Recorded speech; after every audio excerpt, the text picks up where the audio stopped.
Le conte du pêcheur et du petit poisson d'or. Il était une fois un vieil homme et sa femme. Ils étaient logés dans une pauvre cabane au bord de la mer. Depuis 33 ans, le vieil homme et sa femme étaient heureux de vivre ensemble. Le vieux était un pêcheur. Pendant qu'il pêchait, sa femme tournait le fil, assise à son rouet.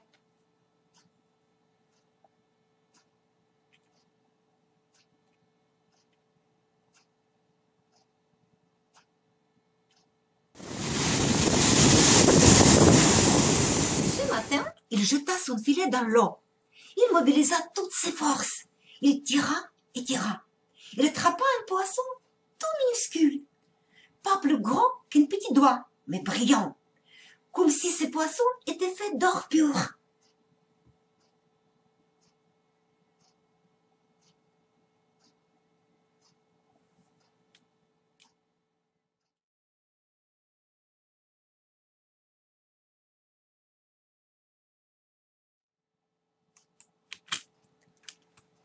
Laisse-moi retourner dans l'océan, dit le poisson.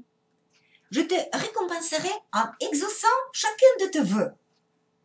Le vieil homme sursauta. Depuis qu'il était pêcheur, il n'avait jamais entendu un poisson parlant. Eh bien, vas-y, nage où tu veux, dit-il, rejetant le petit poisson dans l'eau bleue. Il était déjà tard. Le vieil homme ramassa son filet et rentra chez lui.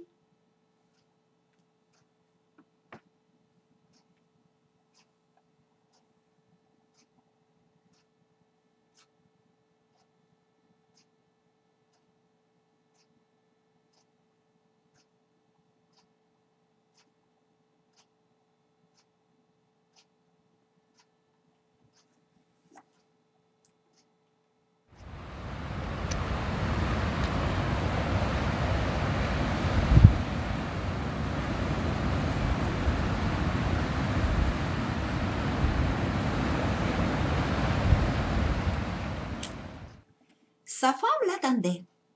Les casseroles vides attendaient près du feu. Le vieil homme ne savait que faire pour consoler sa femme. Il lui raconta sa rencontre avec le poisson doré, qui parlait d'une voix si douce. Le poisson promit d'accorder chacun de mes vœux, dit-il. Mais rien ne m'est venu à l'esprit. Qu'est-ce que tu es idiot, s'écria-t-elle. Rien ne t'est venu à l'esprit. Tu aurais pu au moins demander une nouvelle bassine. La nôtre est plus trouée encore que tes vieilles chaussures. Retourne au bord de l'eau et demande à ce petit poisson doré cette faveur. Le vieil homme retourna au rivage. Poisson, joli petit poisson doré, cria-t-il au vague. Viens, s'il te plaît, je dois te parler. La mer ondula et le petit poisson doré émergea des profondeurs. Ne sois pas fâché, soupira le vieil homme. Ma femme n'est pas heureuse.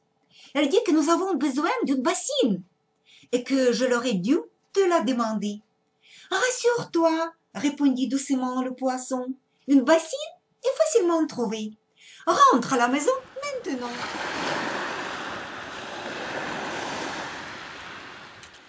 Le pêcheur rentra chez lui. Il vit sa femme laver le linge dans une magnifique nouvelle baignoire, toute brillante. Mais au lieu d'être joyeuse, elle paraissait furieuse. Quel idiot, quel âme, quel bon à rien, elle cria. Tu aurais pu au moins demander une nouvelle maison, non? Regarde l'état de la nôtre. Quelle est l'utilité d'une nouvelle baignoire?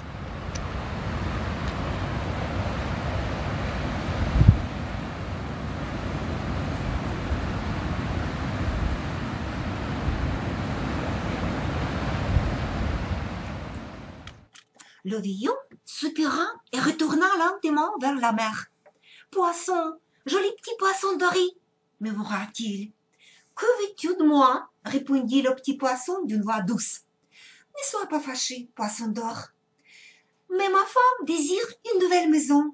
Une maison n'est pas un prix trop élevé pour m'avoir sauvé la vie, répliqua le petit poisson d'or. Rentre chez toi. J'espère que ta femme sera satisfaite.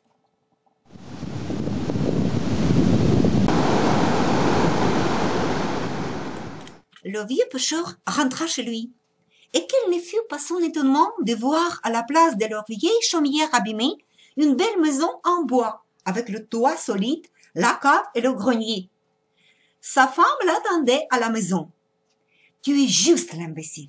Demandez à ce poisson une simple maison, alors qu'elle t'a dit qu'elle accomplirait n'importe lequel de tes souhaits. La femme voudrait le château cette fois-là. »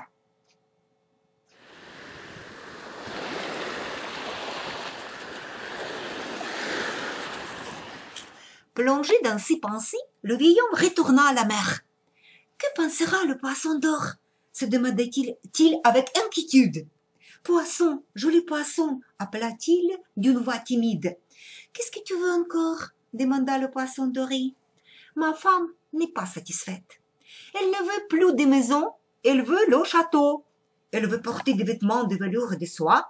Elle veut être entourée de servants. »« Tu es un nom si bon !» répondit le petit poisson. « Rentre chez toi, ta femme sera satisfaite. » Le poisson d'or disparut dans les vagues bleues de la mer. Le pêcheur rentra chez lui et poussa un cri. De loin, il avait vu le palais. Tout était en marbre. Sa femme, fière comme un paon, donnait des ordres. Mais elle n'était pas satisfaite. Le vieil homme ne pouvait pas en croire ses yeux. « Me voilà !» dit-il d'une voix tremblante, serrant son chapeau dans ses mains. « Es-tu satisfaite maintenant ?» La vieille femme le regardait avec mépris. « Que veux-tu, misérable? Retourne à l'écurie. » Une semaine passa, puis une autre. Elle changeait de vêtements et passait son temps à s'admirer dans les miroirs. Un jour, elle fit chercher le pêcheur à l'écurie. « Par ta faute, dit-il, d'une voix désagréable, je ne suis pas la tsarine. Demande au poisson de me faire tsarine. Retourne au bord de la mer. »« Tu es devenue folle !» s'écria le vieil homme avec colère. « Tais-toi !» répliqua la femme. « Comment oses-tu parler de cette façon à ta maîtresse? Retourne au bord de la mer. »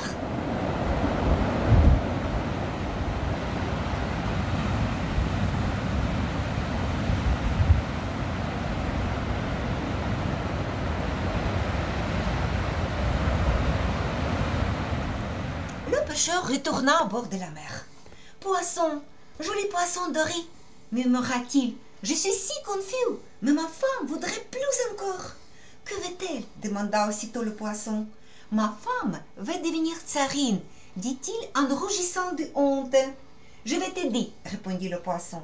Ta femme veut devenir tsarine, elle le sera. Mais c'est la dernière fois. Je ne veux plus jamais entendre parler d'elle. » Le pauvre pêcheur n'eut même pas le temps de le remercier. Le petit poisson doré avait disparu dans les vagues.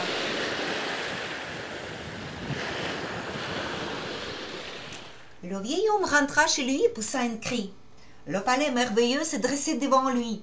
Le pêcheur entra dans une vaste salle de réception. « Tsarine, dit-il, j'espère que vous êtes satisfaite. »« Pauvre vieillard naïf, disparais de ma vue, misérable. Ne vois-tu pas que je gouverne ?» dit la femme. Une semaine passa, puis une autre.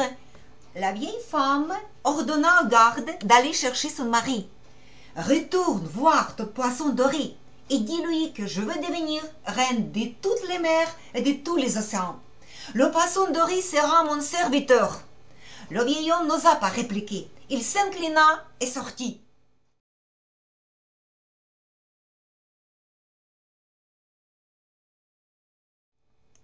Il marcha très lentement jusqu'au bord de la mer et s'assit sur la grève. Que faire? Il avait honte, mais il n'avait pas d'autre solution que d'obéir à sa femme. À voix basse, il appela le poisson. L'horizon devint noir, le vent hurla. « Que veux-tu encore ?» demanda le poisson. « Ma femme est bizarre. Pourrais-tu encore une fois exaucer son vœu? Elle désire devenir la reine de la mer et que tu sois son serviteur. » Le poisson ne répondit pas. Il donna un coup de nageoire sur l'eau et disparut. Un éclair alors illumina le ciel. « Ma femme va être contente, » se dit le pêcheur en prenant le chemin du retour. Le pêcheur dut se frotter les yeux pour le croire. Là où se dressait le palais aux magnifiques coupoles, il y avait une pauvre cabane en terre battue. La vieille femme était vêtue de vêtements modestes de la vie ordinaire. Elle tournait le fil, assise à son rouet. Elle ne se lamentait pas, elle ne criait pas. La vie est ainsi faite. Qui veut trop n'a rien.